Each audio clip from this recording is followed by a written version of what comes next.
nem um pouquinho. Meus irmãos, boa noite a todos. Que a paz do Mestre se faça com todos aqui presentes. Mais uma vez estamos reunidos dentro desta humilde casa, no qual, com a nossa pequena força de vontade, estamos aqui reunidos. Hoje, com as bênçãos do nosso Criador, viemos aqui, como de costume, dentro de uma sala de aula, buscar compreensão, entendimento e também trabalhar o dia a dia para a nossa evolução. Por isso que é importante que nós, nesse instante, lembrando, nesse instante, nessa 1h30 que permaneceremos aqui, deixar o que é da terra lá fora. Trabalho, algum problema, tudo lá fora. Vamos voltar os nossos pensamentos na melhor forma possível dentro deste lar. Desde já, não é? Vamos reunir os nossos pensamentos e através do mesmo fazer uma prece para que assim estejamos preparados e também pedir pela abertura da nossa reunião da noite de hoje. Amado Mestre Jesus, nosso irmão de todos os instantes, no qual sempre zela por cada um de nós, nos entende, nos aceita. E aqui estamos, irmão maior, com essa pequena força de vontade mais constante, que vós possa iluminar a nossa reunião desta noite de hoje, que possamos saciar cada vez mais a nossa compreensão, entendimento, através desse estudo que teremos na noite de hoje. Por isso, irmão maior, que a vossa luz se faça em nosso meio, e pedimos a vós a permissão para dar por aberto a nossa humilde reunião pública desta noite de hoje. Bom, como é uma noite especial, no qual estamos procurando e nos preparando cada vez mais para a lida diária, está aqui presente em nosso meio mais uma convidada, a nossa irmã Larine, veio de Barbacena, trazer este conteúdo edificante para que nós possamos buscar entendimento. Não é? Ela saiu da cidade de Barbacena. Nós agradecemos pela visita, por esse estudo que vai trazer para nós. Desde já, em nome da casa, seja bem-vindo. Tenha a palavra nesse instante. Só um instantinho. Sim. Nós teremos a 6ª Semana Espírita, não é? Que vai ser do dia 22 ao dia 25 dessa semana. Então, no caso, hoje é 20, quarta-feira, isso, não é? Quarta-feira vai ser a nossa irmã Melissa também, de Barbacena, que vai trazer o estudo para nós. Dia 23/5 vai ser o Kleider, o nosso famoso calçavara. Dia 24, Nelson Xavier, né, de Barbacena também. E dia 25/5, a Cristiane, né, de Poços de Caldas.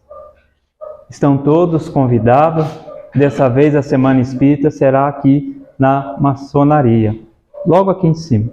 Tá certo? Tem a palavra. Olá, boa noite. Para a gente é uma alegria muito grande poder estar pela primeira vez em Dores de Campos.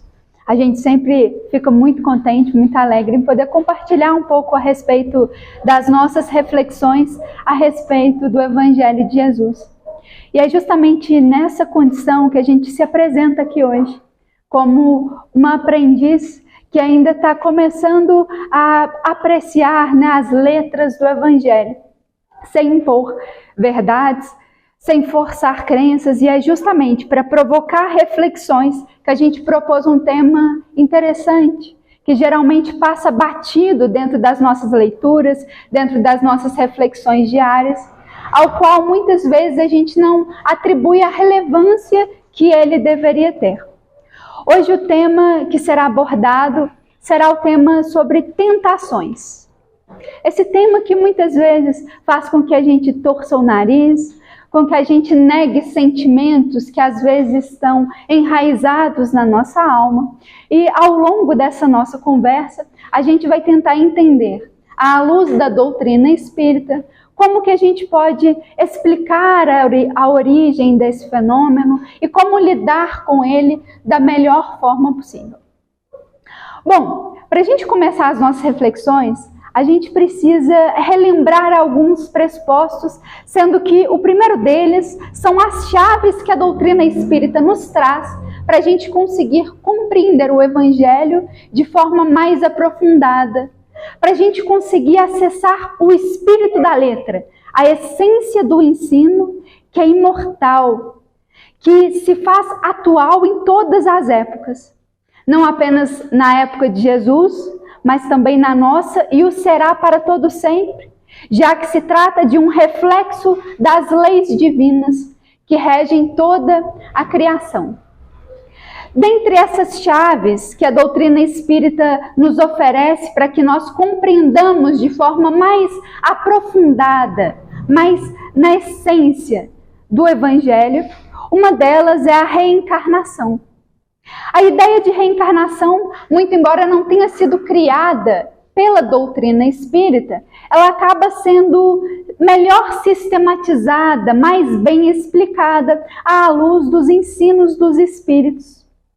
E quando a gente conhece a reencarnação, parece que um mundo novo se abre para explicar fenômenos que antes pairavam muitas dúvidas, ficavam embotados pelos dogmas da fé cega, que ainda muitas vezes rege outras denominações religiosas. Mas que, se levado a uma simples reflexão diante do que nós observamos no nosso mundo hoje, já nos levaria a questionar, no mínimo, a ideia de uma vida única. Como exemplo, a gente poderia pegar uma família que tem vários irmãos. Como explicar, à luz de uma única existência, os primeiros irmãos todos sãos, saudáveis, a alegria dos pais, o motivo do sorriso dos pais, e às vezes um outro irmão muito débil, que desde o nascimento já revelava sinais de fragilidade na saúde, desde muito pequeno já apresentava sinais de deficiência. Como explicar? Um Deus tão bom, um Deus tão justo, há de permitir que um anjo já nascesse com tal debilidade?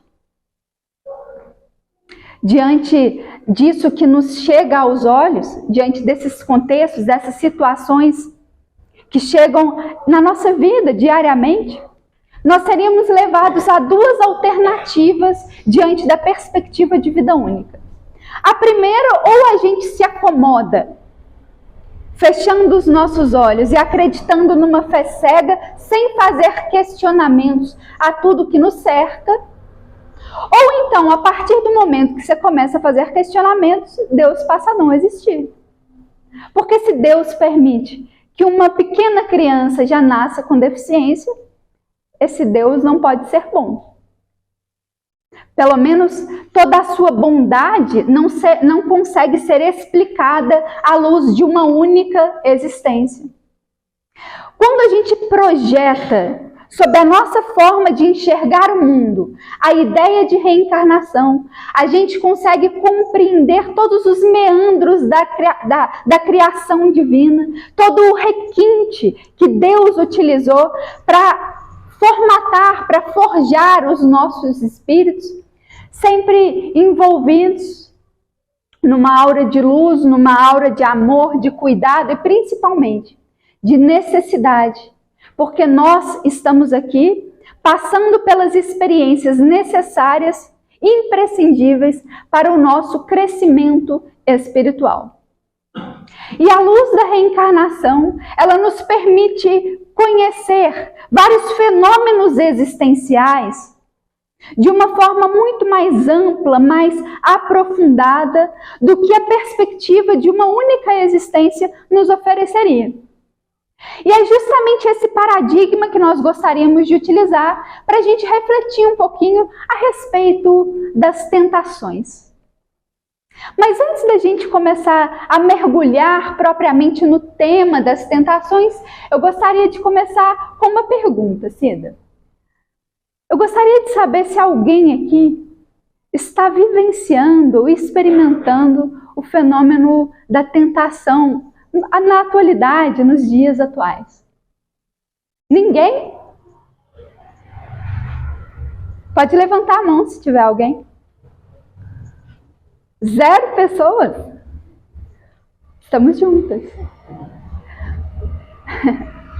Bom, no final da palestra eu vou fazer essa pergunta de novo e todos vão me responder, tá bem?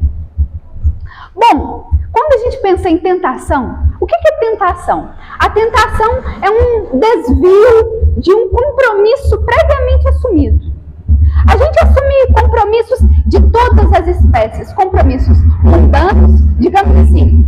Eu quero emagrecer, quero fazer uma dieta, eu assumo um compromisso de não comer um alimento que seja gorduroso, um alimento excessivamente doce. E eu assumo um compromisso moral, eu quero me tornar uma pessoa mais paciente. Eu assumo um compromisso de, diante daquelas situações que me instigam à impaciência, exercitar essa virtude. Esse é um compromisso, um dever moral que nós assumimos para nós atingirmos um determinado objetivo. Todas as vezes que nós nos sentimos estimulados a inobservar, a fugir desse caminho previamente traçado, a gente está vivenciando um episódio de tentação. E aí as tentações são de vários matizes, cada um vai se sentir tentado em um determinado setor. Mas para a gente entender bem como lidar com esse fenômeno, a gente precisa compreender a essência da causa.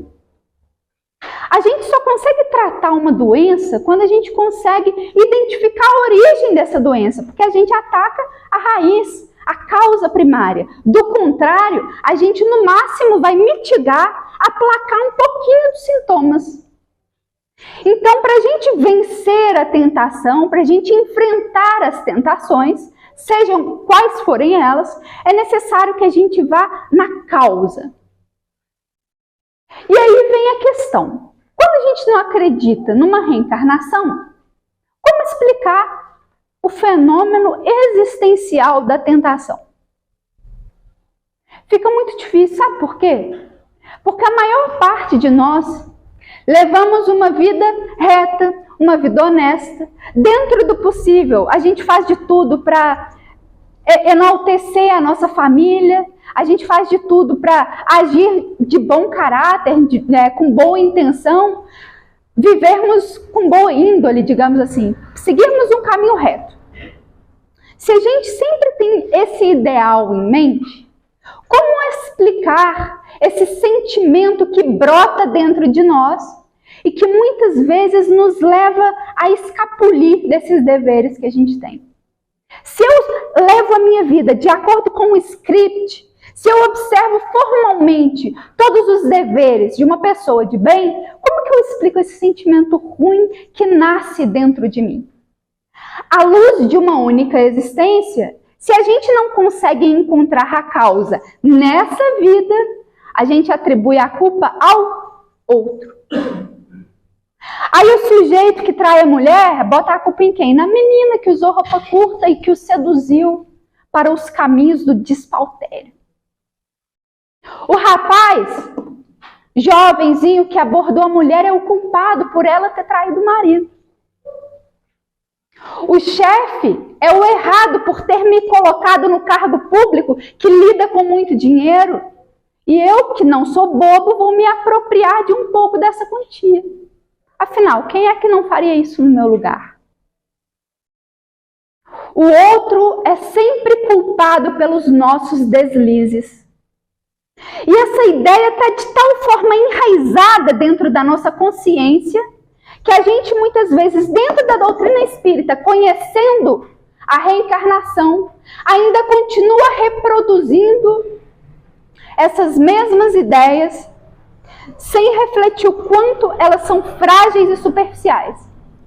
Quantas vezes a gente não se depara com alguns irmãos nossos que às vezes tropeçam, cometem algum erro que é muito natural dentro da nossa capacidade evolutiva, dentro do nosso nível evolutivo. E ele fala o quê? Eu estou sob as influências do obsessor. A culpa é do obsessor por eu ter feito isso. A culpa é do obsessor por eu ter perdido a paciência naquela situação.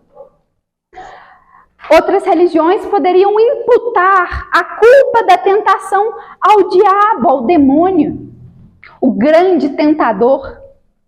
E isso faz parte do senso comum, tanto que frequentemente a gente vê algumas representações da tentação como um ser humano e do lado dele tem um anjinho e do outro o demônio, como se ele fosse inerte, sem vontade e estivesse à mercê de um ser totalmente voltado ao bem ou de um ser, de uma entidade infinitamente má e voltada ao mal, o demônio.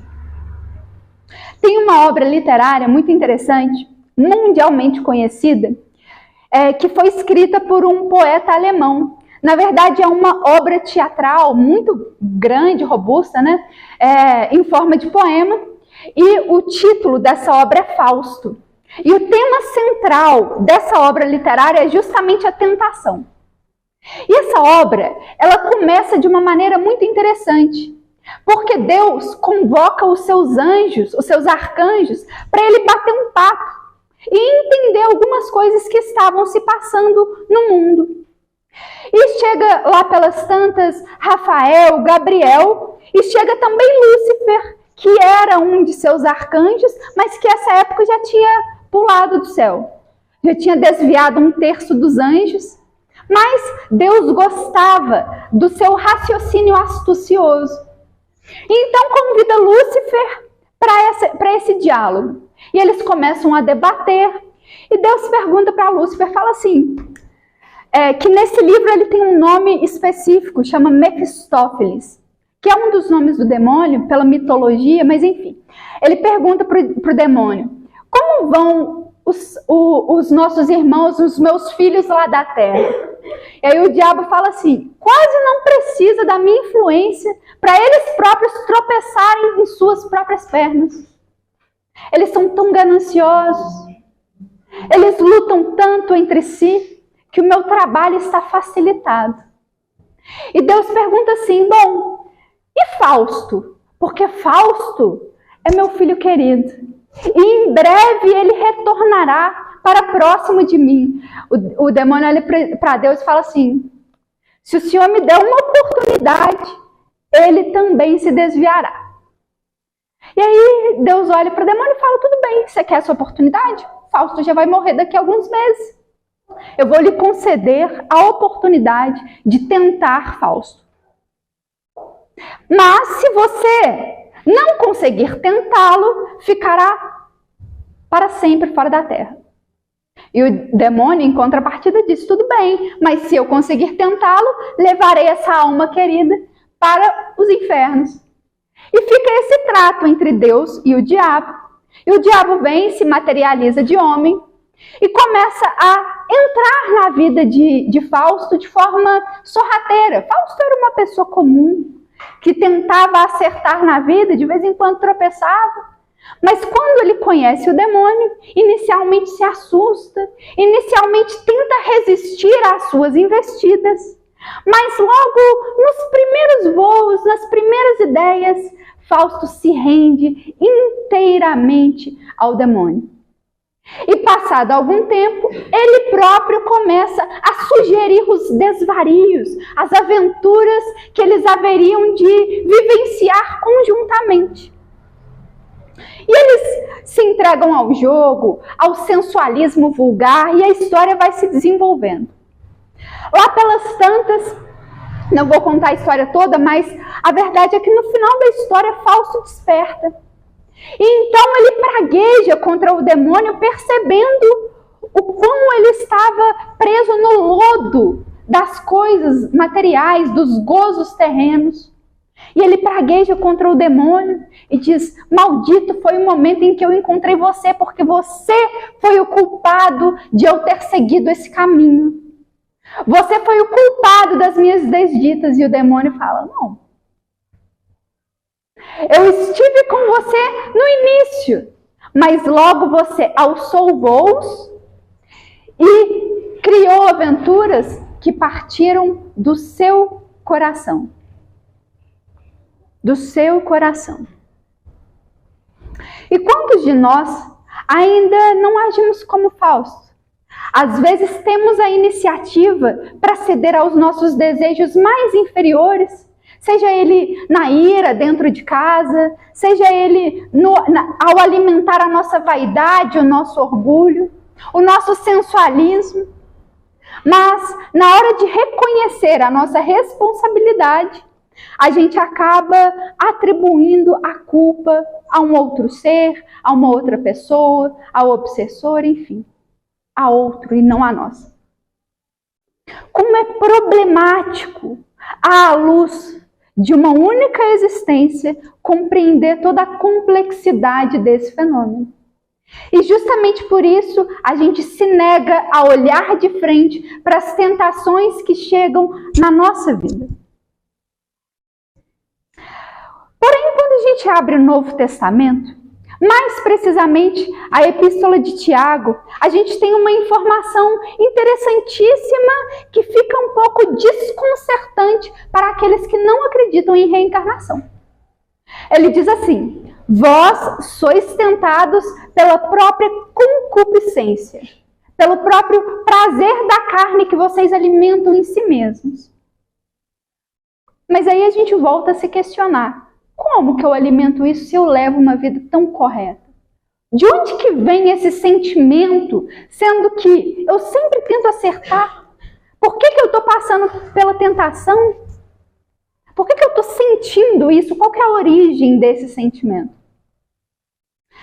E então, a gente projeta sobre esse fenômeno a luz da reencarnação, da multiplicidade de existências. Então tudo se aclara e a gente consegue compreender de forma mais profunda, mais tênue e até mais leve o fenômeno da tentação, que atravessa a vida de todos nós invariavelmente. Isso porque a chave da reencarnação nos faz compreender que a causa desses sentimentos, se não foi nessa vida, certamente ela tem origem numa existência pretérita, ou talvez em existências pretéritas. A doutrina espírita, através da reencarnação, nos elucida, nos esclarece que todos nós somos espíritos criados simples e ignorantes e que estamos destinados invariavelmente à perfeição. Até aquele sujeito que a gente acha que não vale nada, aquele sujeito que pratica os crimes mais hediondos, um dia ele também se tornará um anjo, ele atingirá a perfeição relativa. Terá em si virtudes que hoje nós nem conhecemos, porque não temos a capacidade consciencial de compreender toda a extensão do bem e todas as expressões de Deus.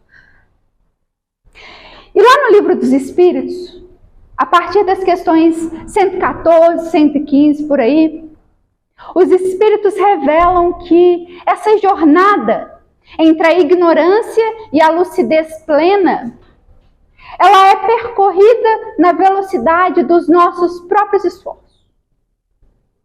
Somos nós que, à medida em que nos voltamos para o bem, em que nos alinhamos às leis divinas, caminhamos com muito mais velocidade, com muito mais rapidez, para a gente atingir um determinado objetivo moral, para a gente galgar novos patamares, novos degraus evolutivos. E o contrário também é verdade. A partir do momento que a gente se torna resistente às leis divinas, a nossa marcha ela vai se retardar, a nossa marcha haverá de ser um pouco mais lenta, um pouco mais dolorosa e um pouco mais difícil. E essa jornada espiritual, ela não apenas se trata da evolução do espírito, mas principalmente da evolução da nossa própria consciência, que inicialmente está atrelada à matéria, às coisas materiais. Porém, de forma gradativa, vai conseguindo alcançar a consciência cósmica. De forma muito gradativa, a gente vai entendendo que é impossível compreender o amor de Deus sem que nós amemos ao próximo. E a gente vai percebendo a importância de, nesse caminho, irmos cultivando as virtudes. No nosso atual estágio evolutivo, a gente já entendeu isso. A gente já sabe, todo mundo que está aqui sabe isso de cor e salteado. Mas, saber basta? Claro que não. O Evangelho, o Espiritismo, como diria Kardec, mais do que bem conhecido, do que bem estudado, ele precisa ser bem sentido. E para a gente conseguir sentir as leis divinas, para que a gente consiga sentir o início dessa consciência cósmica que está começando a desabrochar dentro das nossas almas, do nosso espírito, a gente precisa vivenciar as leis divinas. A gente precisa assumir compromissos, assumir deveres morais que estejam em consonância com essa consciência universal, com Deus. Mas como é difícil assumir esse tipo de compromisso? Afinal, no nosso estágio evolutivo, a gente teve centenas, quiçá milhares de existências em que a nossa consciência se voltou de forma exclusiva à nossa sobrevivência, se voltou de forma exclusiva a aproveitar os prazeres que a carne, que a matéria nos oferece. Então, quando a gente almeja alcançar um objetivo moral superior, em decorrência de centenas, de milhares de existências, que muitas vezes a gente se entregou a algum objetivo menos nobre, a gente vai enfrentar uma resistência para mudar, uma resistência para adaptar o nosso modo de vida ao que a gente já sabe. Por isso que muitas vezes a gente se depara com aquela hipocrisia que é tão característica nossa ainda. A gente fala de amor, mas às vezes no nosso dia a dia a gente não consegue vivenciá-lo de forma plena. E é justamente essa resistência para a gente conseguir externar tudo que a gente já sabe, para a gente conseguir externar essa centelha divina, é que a gente chama do fenômeno da tentação. Joana de Ângeles fala para a gente que as nossas existências passadas, os nossos hábitos passados, eles ficam invariavelmente gravados no nosso subconsciente. Então, o que acontece? A maior parte do tempo até aqui, todos nós fomos maus. Todos nós, hoje a gente já não é grande coisa, mas no passado a gente era muito pior. Hoje, talvez a gente não mate, não roube, não pratique esses crimes hediondos, mas a verdade é que no passado a gente praticava. E todo esse conteúdo está gravado dentro de nós. E é necessário um esforço tremendo para que a gente vença a nós mesmos. Para que a gente vença toda a nossa carga que a gente traz do passado. O Haroldo Dutra, ele tem uma palestra que ele fala sobre a tentação e ele traz um exemplo que eu acho muito inteligente. Ele usa a primeira lei de Newton para explicar a reencarnação. A primeira lei de Newton é a inércia. Fala o seguinte, se um determinado corpo, um objeto com massa, ele é colocado num local, se nenhuma força o tirar daquele local, a tendência é que ele fique parado para sempre. Igualmente, se ele tiver em um movimento uniforme e nenhuma força for exercida sobre ele, a tendência é que ele fique nesse movimento infinitamente. E a gente consegue experimentar isso quando a gente está dirigindo um carro. Imaginemos que todos nós estejamos a 20 km por hora. Se a gente acelerar a 100, a gente sente um solavanco para trás. Porque é a força, o nosso corpo está em inércia. Mas aí a força que altera o nosso corpo faz com que a gente dê esse solavanco. Quando a gente está muito rápido, está 100 km por hora, e aí a gente freia de repente, a gente sente um solavanco para frente. Por quê? O nosso corpo está em inércia, mas quando a gente exerce uma força diferente, o nosso corpo dá esse solavanco. Na nossa existência, a tentação é esse solavanco espiritual. A gente imprime uma nova velocidade, uma nova força, uma nova busca, um novo objetivo. Porém, a gente sente o solavanco, que se refere às nossas existências passadas e muitas vezes nos convidam a ficar inertes, a permanecermos repetindo os nossos mesmos erros, os nossos mesmos enganos. À luz da pluralidade de existência, a responsabilidade da tentação, em vez dela ser atribuída ao outro, como a gente tenderia a fazer se pensássemos em uma única existência, ela se volta para nós mesmos. Porque aí a gente consegue compreender que apesar de tudo de certinho que a gente faz, a gente ainda traz resquícios de equívocos passados. E muitas vezes esses resquícios de equívocos passados, eles vão se revelar como uma tentação na nossa vida atual. E aí a gente consegue compreender a diferença das tentações. Uma pessoa se sente tentada pelo dinheiro, outra pelo sexo em desalinho, outra pessoa talvez pela vaidade, e assim sucessivamente. Porque a jornada do espírito ela é única. E cada espírito tem a sua própria história, tem os seus próprios desafios, teve os seus equívocos, mas também tem as suas potencialidades. E às vezes para mim o que é uma tentação terrível, para outra pessoa pode não ser.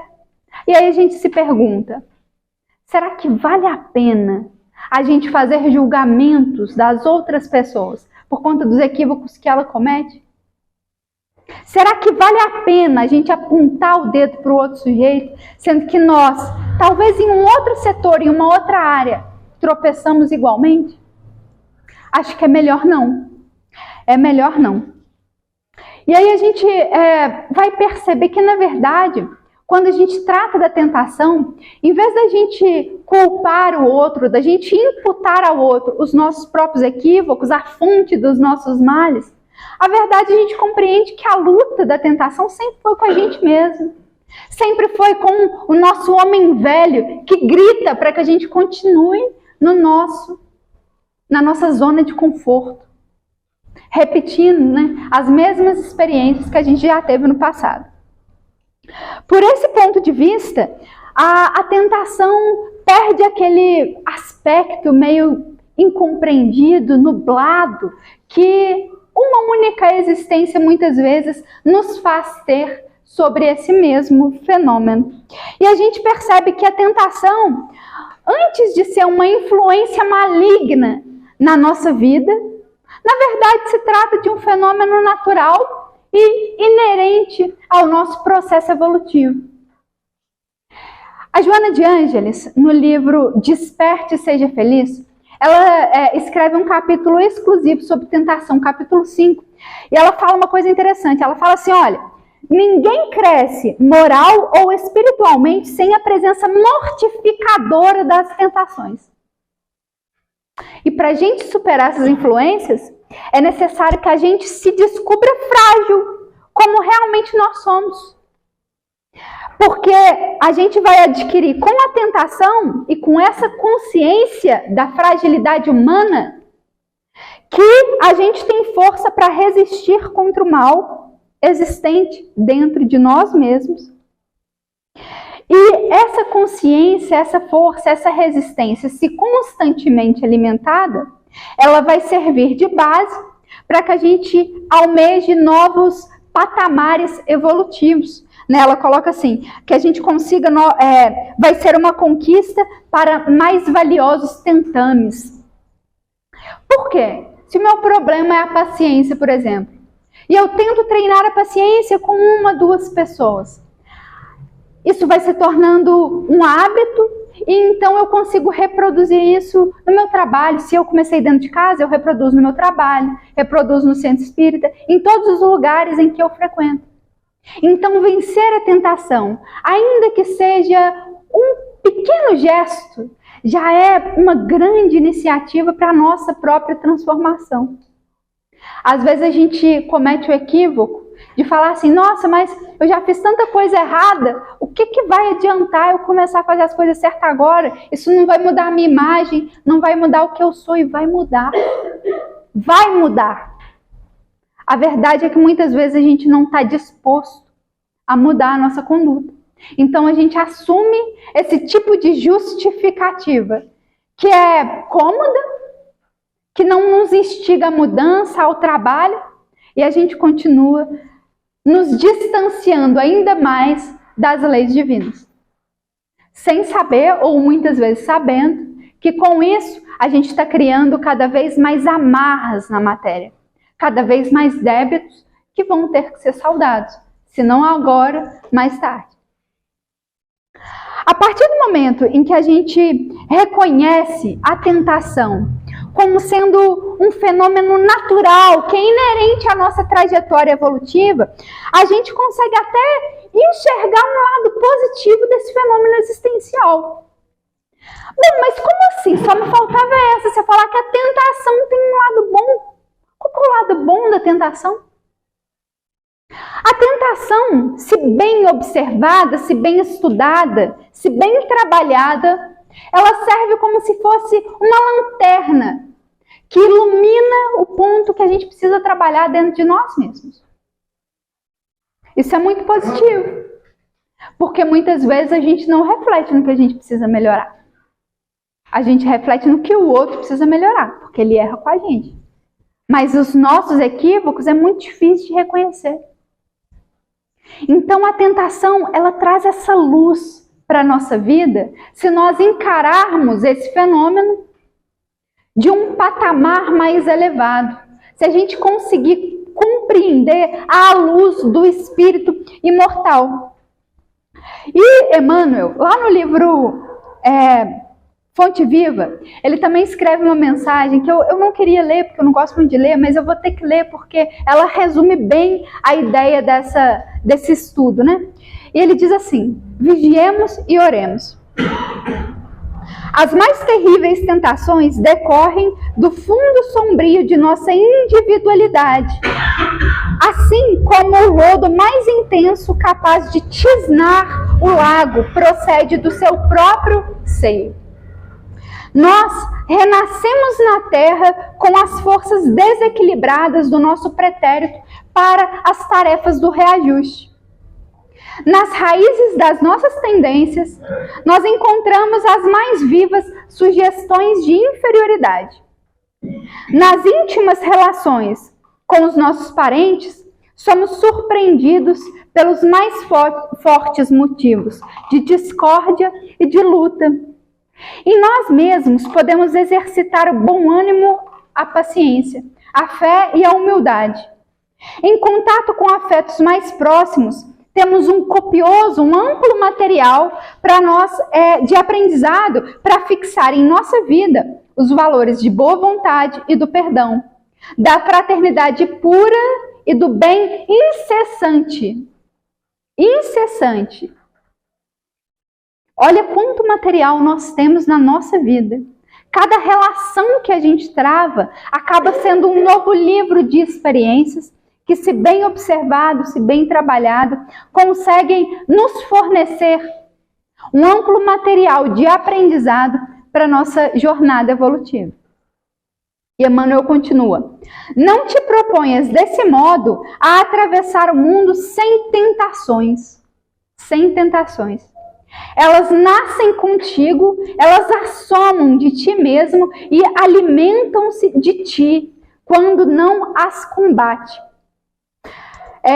Quando não as combate dedicadamente, como um lavrador sempre disposto a cooperar com a terra, da qual precisa extrair as boas sementes. Caminhar do berço ao túmulo, sob as marteladas da tentação, é natural, Afrontar obstáculos, sofrer provações, tolerar antipatias gratuitas e atravessar tormentos de lágrimas são vicissitudes lógicas da experiência humana. E ele diz assim: entretanto, lembremo-nos do ensinamento do Mestre, vigiando e orando, para não sucumbirmos às tentações, de vez que vale mais chorar sob os aguilhões da resistência do que sorrir sob os narcóticos da queda. Muitas vezes a gente envereda por alguma experiência que a gente acha que vai ser extremamente prazerosa, extremamente valiosa para a nossa existência, e ali na frente a gente percebe que talvez foi o maior tropeço da nossa vida. É necessário que a gente tenha lucidez, a lucidez que só o Evangelho de Jesus, que só uma visão espiritual é capaz de proporcionar. Por isso a necessidade de nós alimentarmos dentro da nossa alma o hábito da vigilância e da oração. O hábito de vivermos em oração, de sermos uma oração. Não de recitar o Pai Nosso por aí, mas de nos transformarmos em reflexos vivos de Jesus. Esse é um grande desafio que chega para nós, e Emmanuel, mais uma vez, vai reforçar isso. Quando, ainda na década de 50, em 1953, ele dita uma mensagem a Chico, falando sobre o tema das tentações. E ele diz o seguinte: nós somos tentados de acordo com a nossa própria natureza. Procuremos as situações, os acontecimentos, as vivências e as coisas pelos bens que elas possam traduzir. E nunca pelo estímulo ao nosso personalismo desregrado. E assim, os problemas da tentação degradante estarão resolvidos na nossa marcha.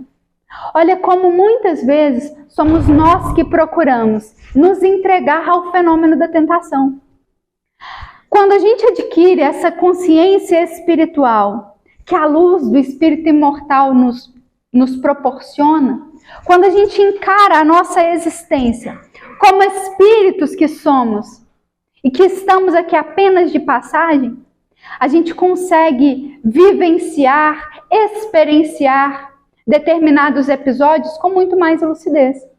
Então, a gente consegue ficar perto daquela pessoa que nos desperta ira com a consciência no alto, com a consciência elevada. Agora, se a gente for conversar com o outro, já falando, nossa, que problema ter que lidar com aquele fulano, eu não gosto daquele sujeito. A gente já vai com a nossa consciência propícia a criar um entreveiro, a criar uma briga com aquele sujeito.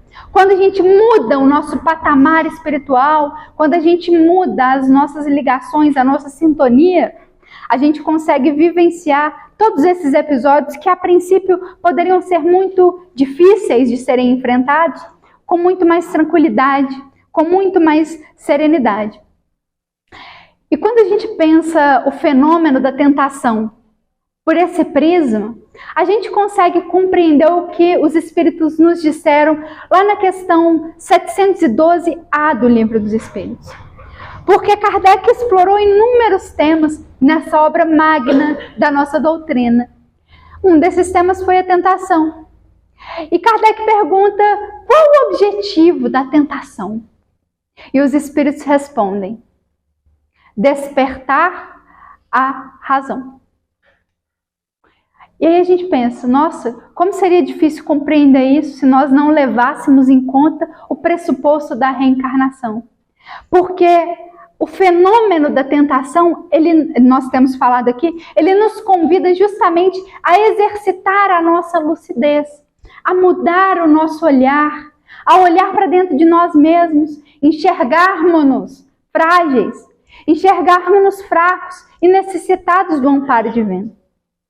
É justamente para isso, para nós acendermos, alimentarmos essa consciência maior, que Deus permite que a gente passe pelo fenômeno da tentação.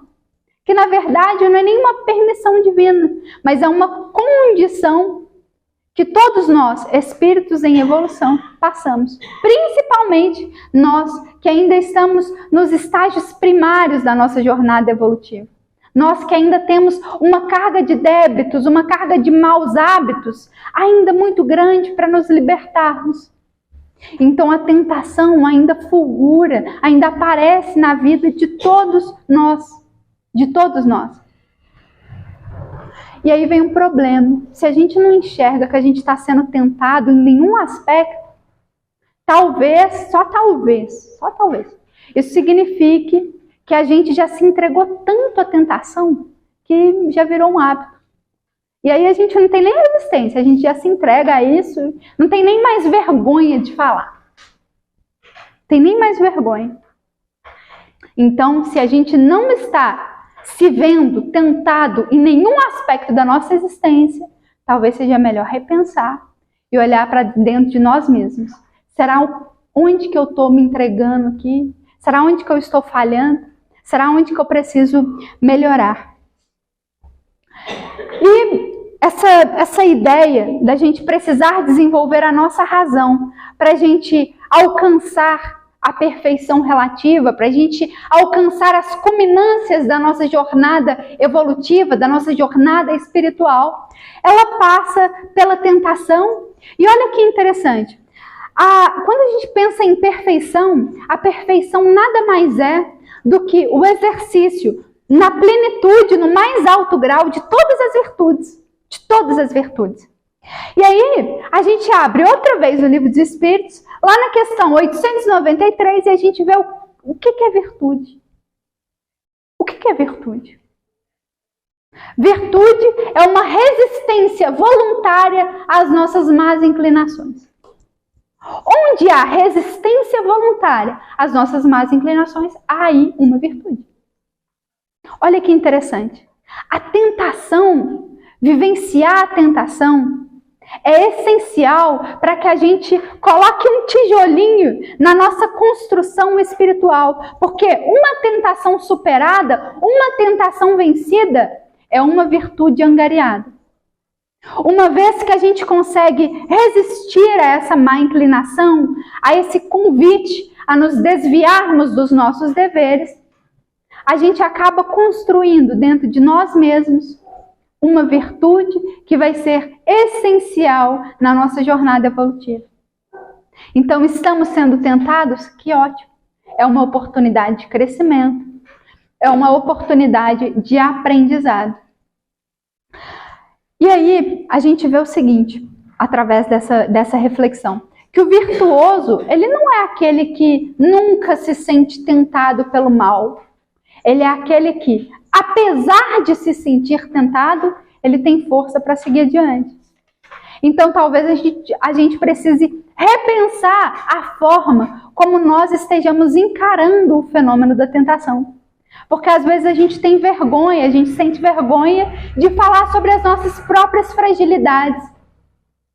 Às vezes a gente se sente constrangido de dizer que a gente tem um determinado ponto que a gente ainda precisa trabalhar, quando na verdade isso é comum, isso ainda é de nós mesmos. Tanto que quando a gente vai fazer a oração dominical, o Pai Nosso, a gente fala o quê? Senhor, não nos deixe cair em tentação. A gente não fala assim, Senhor, tira as tentações do meu caminho. Senhor, extirpe as tentações, zere as tentações da minha vida. Não, porque passar pela tentação é imprescindível para nós atingirmos a perfeição espiritual.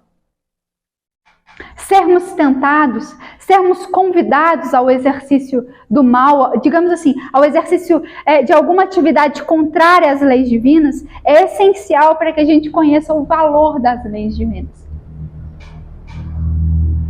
E aí, justamente a partir dessa ideia, que a gente compreende como essa perspectiva a respeito da tentação, ela está intimamente ligada com a perspectiva de sermos espíritas.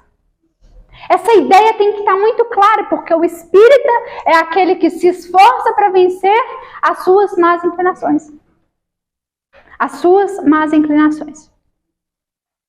Então o espírita, assim como qualquer outro sujeito, qualquer outro espírito, ainda que em outra denominação religiosa, ele é igualmente tentado. Só que tem mais capacidade de compreender, lidar e enfrentar esse fenômeno, esse desafio.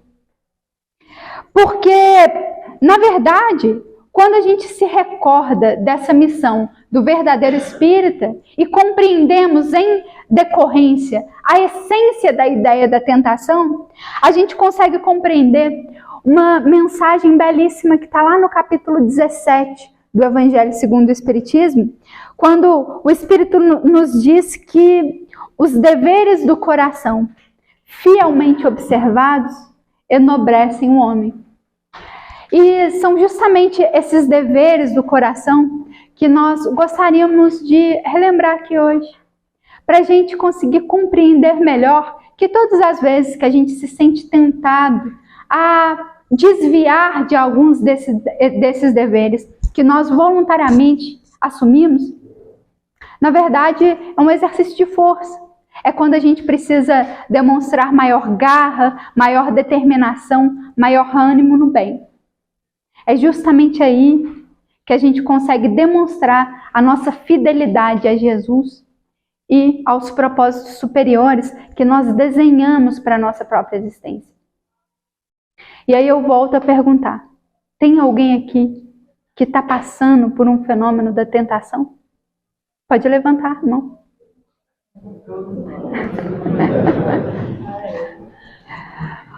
Bom, essas eram as reflexões que nós gostaríamos de compartilhar. Muito obrigada pela oportunidade e fiquem com Deus.